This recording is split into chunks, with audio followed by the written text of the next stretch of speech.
हाय दोस्तों, नमस्ते, प्रणाम, सत श्री अकाल, whatever you feel connected with us. दोस्तों, मेरा नाम है रीना। मैं उत्तराखंड के चमोली जिले के छोटे से गांव की रहने वाली हूँ। फिलहाल दोस्तों, मैं उत्तर प्रदेश के खूबसूरत से शहर आगरा में अपने परिवार के साथ रहती हूँ और आप लोगों से कनेक्टेड हूँ।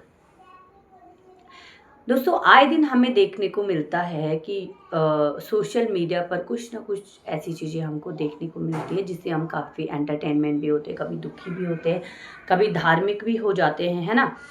तो आए दिन की तरह कल जब मैं अपना सोशल मीडिया स्क्रॉल कर रही थी तो मेरी नज़र पड़ी एक ऐसी घटना पर कि मुझे लगा कि आप लोगों से बात करना बहुत ज़्यादा ज़रूरी है। और ऐसी कृतज्ञता, ऐसी क्रूरता कोई माँ बाप कैसे कर सकते हैं, समझ नहीं आता कि ये कलयुग है या घोर कलयुग है। कहते हैं कि अभी घोर कलयुग आने में समय है, लेकिन जब एक माँ और बाप अपने बच्चे को अपने हाथों से मार दे, जला दे, तो दोस्तों क्या इसे हम घोर कलयुग नहीं कह सकते हैं। एक घर जो हमारा पहला सेफ्टी प्लेस होता है, बाहर तो खैर है ही है, कुत्ते शेर सब पड़े रहते हैं पीछे, लेकिन जो घर होता है वो भगवान का मंदिर माना जाता है। एक बच्चे के लिए उसका पहला सेफ्टी प्लेस होता है, लेकिन उसी घर में एक मासूम को हर रोज मारा जाता था। उसी घर में हर रोज बच्चे को सिगरेट से जलाया जाता था। प्रेमी और प्रेमिका यानी कि माँ ने अपने प्रेमी के साथ बच्चे को मार डाला। दोस्तों, बात करेंगे केरल के एक 1.5 साल के बच्चे की, जिसकी कहानी इतनी दर्द भरी है कि शायद आप लोग भी सुनो तो आपके रोंगटे भी खड़े हो जाएंगे, ठीक मेरी तरह। केरल का एक छोटा सा मासूम मात्र 1.5 साल का अपने जीवन को कुर्बान कर गया because of his mother and father. चलो, बाप तो सौतेला था, लेकिन माँ तो अपनी थी। माँ ने तो बच्चे को 9 महीने गर्भ में रखा था, उसे जन्म दिया था।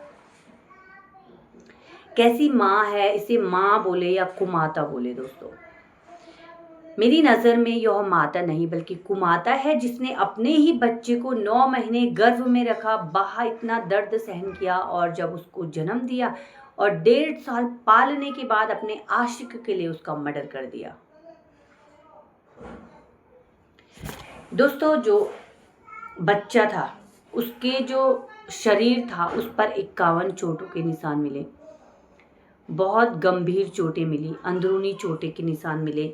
और एक ही दिन नहीं दोस्तों, महीनों तक, कई दिनों तक ये क्रूरता बच्चे के साथ की गई। धीरे धीरे बच्चे को मारा गया। सोचो, इस कलयुग में एक माँ बाप ने बच्चे को एक साथ मार देते, शायद वो रोज रोज मारने से ज़्यादा बेटर होता है ना।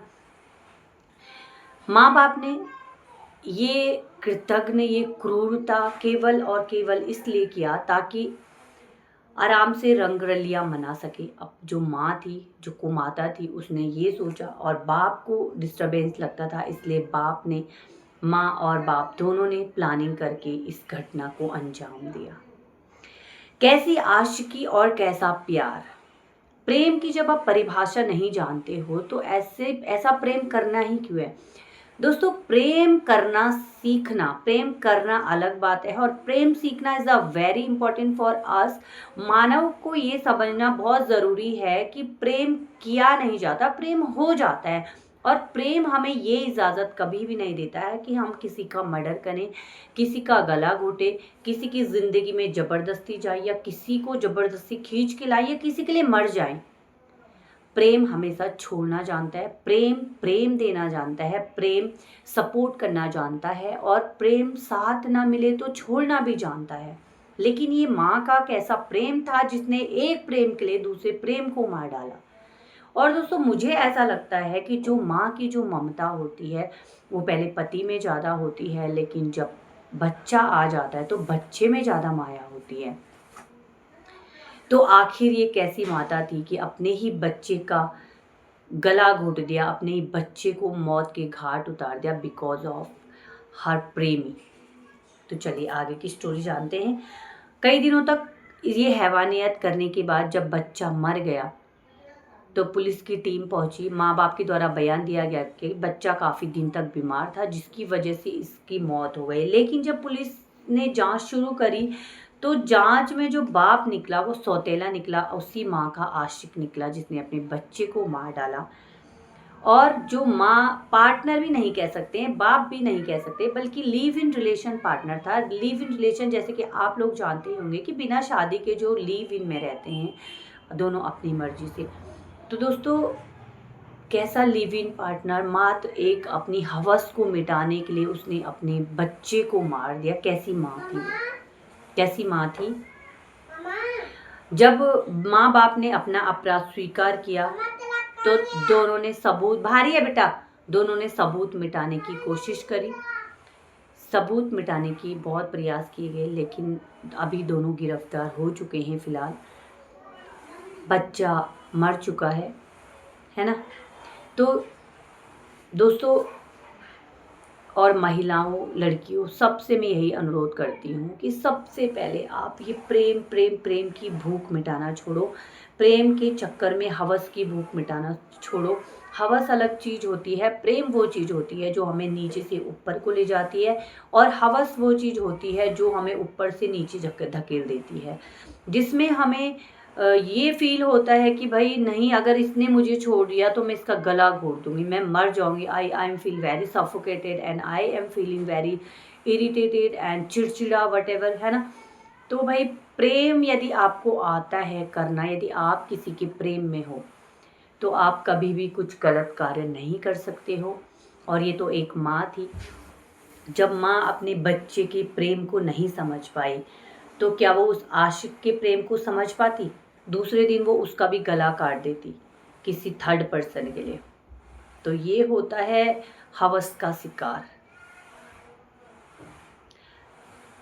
दोस्तों, माँ की ममता, मैं भी एक माँ हूँ, और पहले मेरी लाइफ कैसी थी, अब मेरी लाइफ कैसी है, बहुत ज़्यादा डिफरेंट हो जाती है। पहले हम बहुत सच सवर के रहते हैं, और माँ जो होती है वो अपने बच्चे के लिए अपना जीवन ही त्याग देती है।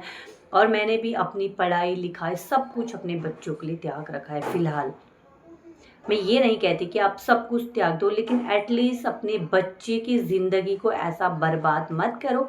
और वो लेडीज़ चाहती थी, वो महिला को माता चाहती, तो वो सिंगल पेरेंट बनकर भी उसको अच्छे से पाल सकती थी, लेकिन उसने बजाय संघर्ष के इस चीज़ को चुना कि मैं क्रूरता करूं, इस बच्चे को मार दूं। उसने ये नहीं सोचा कल को फिर से मेरा बच्चा होगा तो क्या होगा, तब भगवान मुझे क्या सजा देगा, और भगवान मेरे कर्मों का कैसा फल देगा। तो ये थी दोस्तों एक केरल के मासूम की स्टोरी। उम्मीद करूँगी कि आपको पसंद आएगी, और अगर वीडियो अच्छी लगे तो लाइक, शेयर और सब्सक्राइब ज़रूर करना, और कमेंट में ज़रूर बताना कि ऐसी कुमाता और कुपिता को क्या सज़ा होनी चाहिए, है ना। तो मैं मिलूँगी कल आपसे एक और नई स्टोरी के साथ, तब तक के लिए बाय बाय।